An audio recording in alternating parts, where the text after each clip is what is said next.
ইসরায়েলের সামরিক হামলায় ইরানের ইসলামিক রেভলিউশনারি গার্ড কর্পসের গোয়েন্দা ইউনিটের প্রধান মোহাম্মদ কাজেমি নিহত হয়েছেন।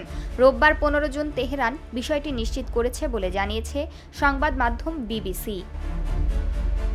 সংবাদ সংস্থা তাসনিম এবং ইরানের রাষ্ট্রীয় টিভি জানিয়েছে, রোববার ইসরায়েলি হামলায় কাজেমি এবং তার ডেপুটি হাসান মোহাকেক ও কমান্ডার মোহসেন বাকেরির মৃত্যু হয়েছে।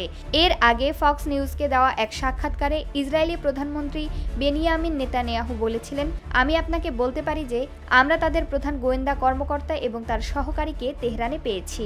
এদিকে স্থানীয় সময় রোববার রাতে চালানো হামলায় ইরানি ক্ষেপণাস্ত্রগুলো তেল আবিবের বেন গুরিয়ন বিমানবন্দরে সরাসরি আঘাত এনেছে বলে জানা গেছে। ইরানের আধা সরকারি সংবাদ সংস্থা মেহের এক প্রতিবেদনে এ খবর জানিয়েছে। ওই হামলার একটি ভিডিও প্রকাশ করা হয়েছে, তবে স্বাধীনভাবে ভিডিওটি যাচাই করা সম্ভব হয়নি।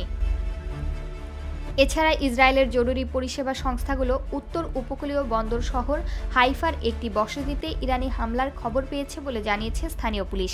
স্থানীয় কর্মকর্তারা বলেছেন, এখন পর্যন্ত হতাহতের কোনো খবর পাওয়া যায়নি, তবে সম্পত্তির ক্ষতি হয়েছে। হাইফা শহরে চালানো ইরানি হামলার ফুটেজ এবং ছবিতে দেখা গেছে শহরটির রাতের আকাশ ঘন ধোঁয়ায় ছেয়ে গেছে।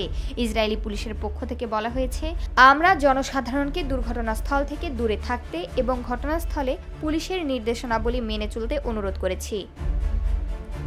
তবে গোলার আঘাতে আহত দুজনকে হাসপাতালে নেওয়ার খবর দিয়েছে ইসরায়েলের অ্যাম্বুলেন্স সার্ভিস ম্যাগেন ডেভিড অ্যাডম।